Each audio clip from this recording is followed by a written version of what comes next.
Hi,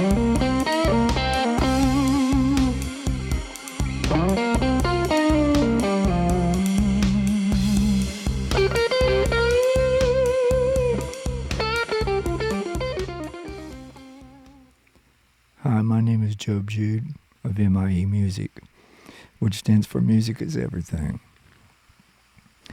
Now that the summer of 2026 is halfway over, I just wanted to give you some updates on some of my new builds that's coming out this year. The Gary Moore and Roy Gallagher 61s just finished beta testing as I beta test all my pickups for 6 months. And they're going to be a big hit. Also have the Paul Reed Smith Core Silver Skies coming out. I had many customers that own those and were getting a hold of me, and they have my 63s and my 54s, and they were like, man, if I could get your pickups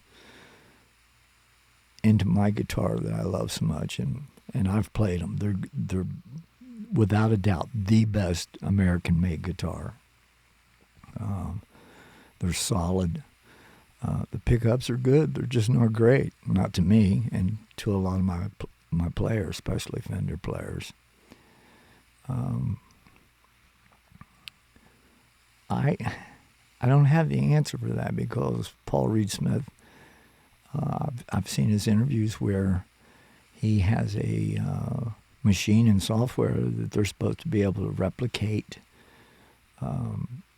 any kind of pickup. And they were marketed as, they're called the 635JM, which was supposed to be a cross between a 63 and a 64 vintage pickup. I don't know of any of you that have got to play a true vintage 63 or 64, but they don't sound like either one. It's not even close. So customers started sending me their guitars and their pickups, their pick guards. And once I opened them up, I wasn't aware of this because I went shopping for one in 2018 and I was going to buy one.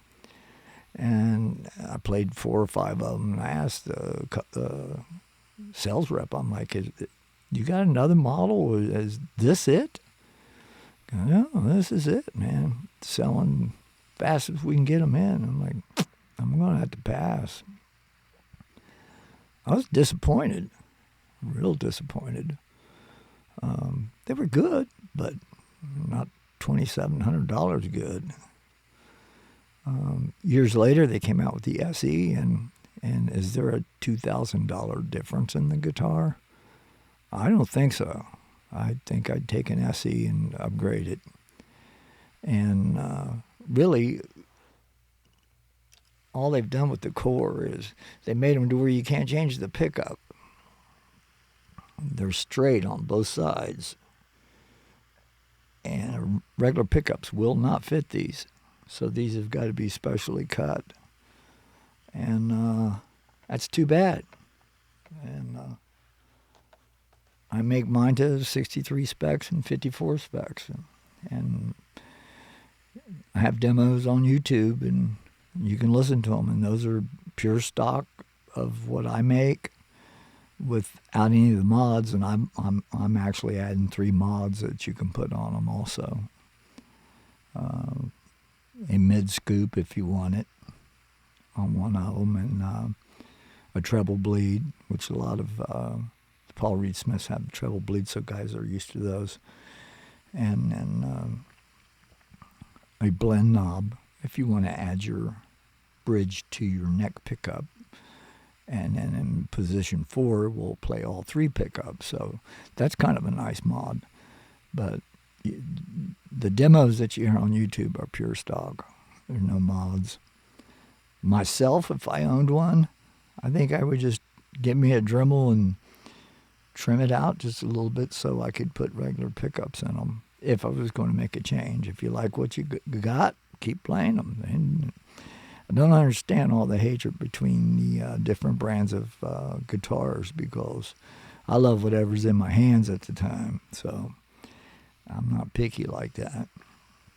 I think they're well made, and there's one guy out there that's building them. I think it might be Ron Ellis. I'm not going to swear to it, but a set of threes wanting $775. I did listen to the demos, and I was like, I'm not going to say one way or the other. You guys be the judge of that, if they're any better than what you have. But anyways, mine are different. Mine sound like vintage Fender pickups if you're after that beautiful buttery tone. And if you're not, then stay with what you got. The Roy Gallagher and Gary Moore ones, I think guys are really going to really love those. I have a builder out there in California. His first name's Brad. I won't give his full name yet. But he's actually building a Gary Moore replica, like the Fender Custom Shop's doing, but his will be half that price. It's the two different colors of red, Dakota Red and Fiesta Red, like he had done it. And for some reason, he has a 62 pick guard on there, mint green. So I'd say his pick guard probably fell apart or something, and that's what was available, and that's what he put on there, and that's how it'll be built. But Roy Gallagher's hardly have any paint left on it. I got a 61 sitting over there in the corner that's just as bad, but it'd been on the road for many, many years. So those 60s Sunburst, for some reason, didn't hold paint very well. But yeah, this guy's building Robin Trower replicas.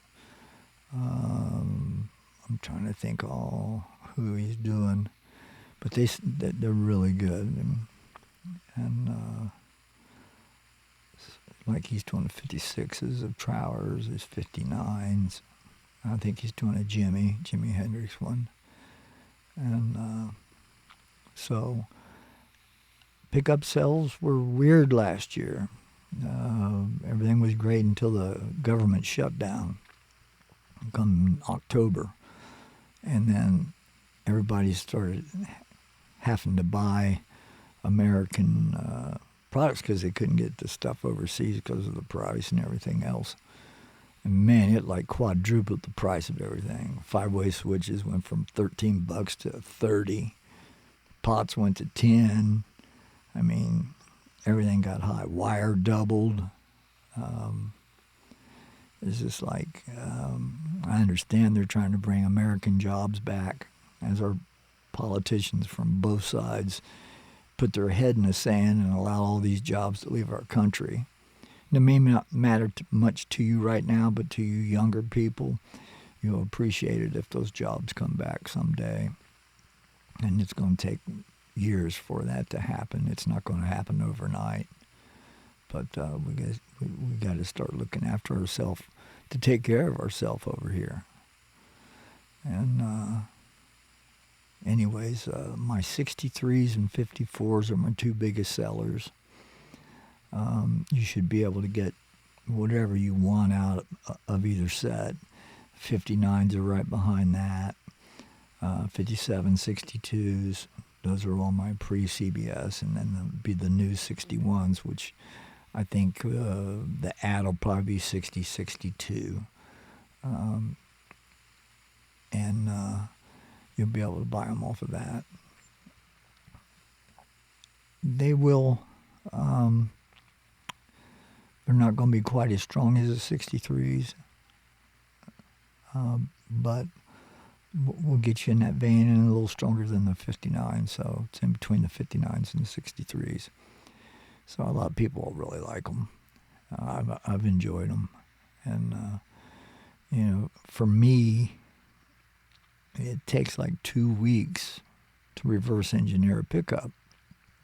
And I videotape it, and then I play it back in real slow motion, and I get all the winds, and I do the good ones, the good winders. The list is many, and there's more than a couple of them guys. Virgil Arlo and Abby, Josephina, just to name a few. Anyway, you study what they're doing, and they all had their own thing. And Josephina doesn't stick as much to Abby as I thought she would have. But when I started taking the core pickups apart, the covers themselves are glued onto the pickup, which is weird. So you gotta heat them up pretty good to get the covers off. And then when I went to unwind them, they were just straight CNC wound. There was no patterns in there. They were just the wires all laid side by side, just like any other winding machine. I didn't see anything special. I didn't see anything that would make them a vintage spec pickup, period. So to claim that that's what you're marketing them as. Now, Paul Reed Smith's not the only one guilty of this. Fender does the same thing. They'll sell what they call 54s with Alnico 5s in them. Well, they didn't make Alnico 5s and 54s. So anniversary models, they'll make them correctly with the 3s. And they all do it. So depends on what you're after, I guess. But I've been having a lot of health issues. I had high-grade carcinoma cancer, and then prostate cancer, and then I finally got COVID. Got it from my wife. She tried to kill me. Yes, she did. And I lost my left lung, so I'm on oxygen now the rest of my life. So 4 liters, so I got her cranked, and so things are up and down. I got to get checked every 3 months, and so I kind of live my life 3 months at a time. But as long as I'm on this side of the green grass, and I keep saying that, I will keep building pickups. That's my legacy. I tried for many years to make it in music. It's tough. It's tough as a musician. It's tough as a band. Fender's got a big mess going on, and I don't think they're going to win. I mean, it's a public domain body they should have done something about this years and years and years and years ago. And I think the CEO's just going to get thrown under the bus when it's all over with, or they'll end up getting a settlement for a licensing fee, for like they do with their necks with All Parts and Warmoth and Mighty Might and the other companies. That 1% will add up. And who knows what the big picture is. I know the Silver Skies outsold them in 21, 22, 24, 25, and so far in 26. So they had to do something. They were getting their butts kicked. And Silver Sky's a nice guitar, man. You guys should be very proud of them. I mean, the guys that played mine and demoed them and stuff, man, they love them. And, yeah, they're well built. I just, like I said, disappointed in the pickups. If you like them, hey, stick with them. And if that's what you're used to and that's what you like, stay with them, man. Like, I use all kinds of different amps. I'm an AC30 guy, and most guys, there's a lot of Fender Deluxe, which is the most recorded amp in history on the old recordings. And then I got the Marshalls. I have a DL15 here, I have a 22 and a 40. And I got an old Plexi, a 66. And the only problem with that thing is, man, you don't got no hearing after you get done playing it, because it's what it takes to get it out of there. And I'm too old for that now at 70. I don't know. But most of my demos are done on an old $100 China guitar over there. And it's got a swimming pool. It's just cut out, and that way I can just exchange pick guards real quick. And I think it has an old All Parts neck on it that's probably wore out 50 guitars. But I keep, 20 to 30 guitars at the studio here. And I replicate from the real McCoys either else out of my collection or somebody I know has that special sounding one. And for people to think all pre-CBS guitars sounded great, that's not the case. It's about 30%. Some will have the sound, but you can't get them to play good. I don't care what you do. Others will play great, and you can't get the sound out of them. I've had them where you go to lift the covers off, and they I don't know if the girls were too busy that day or whatever, and they are so overwhelmed and stuffed. You have a heck of a time getting the covers back on them.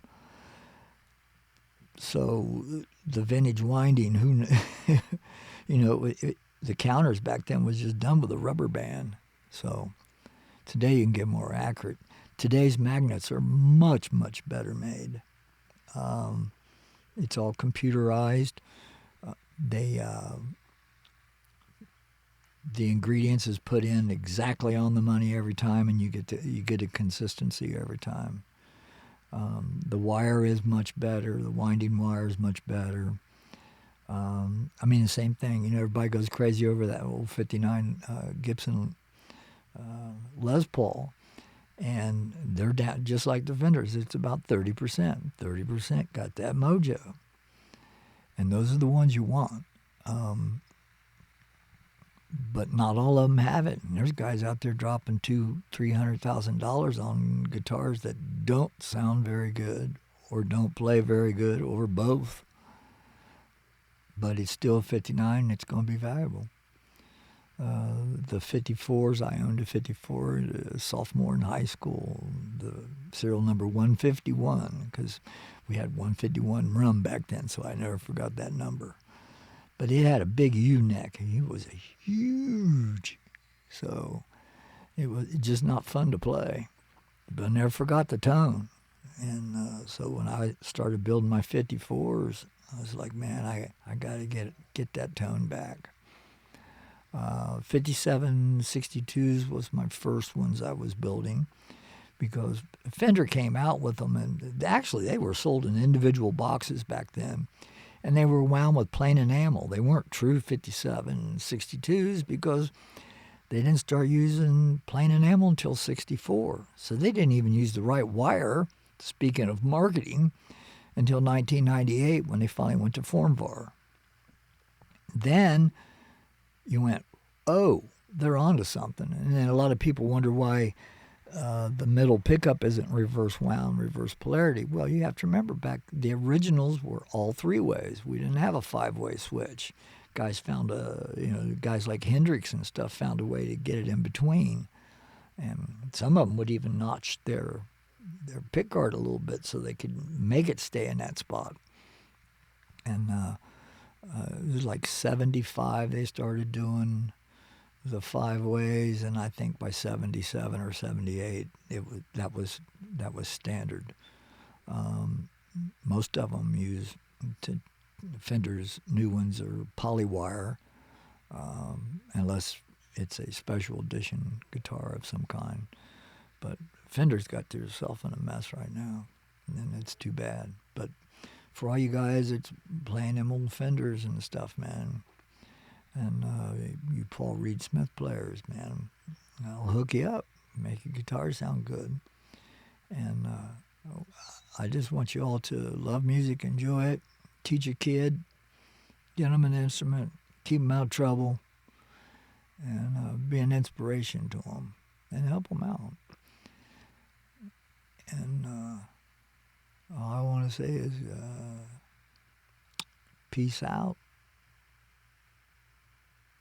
I wanted to add, if you have any questions, please email me at jobjude.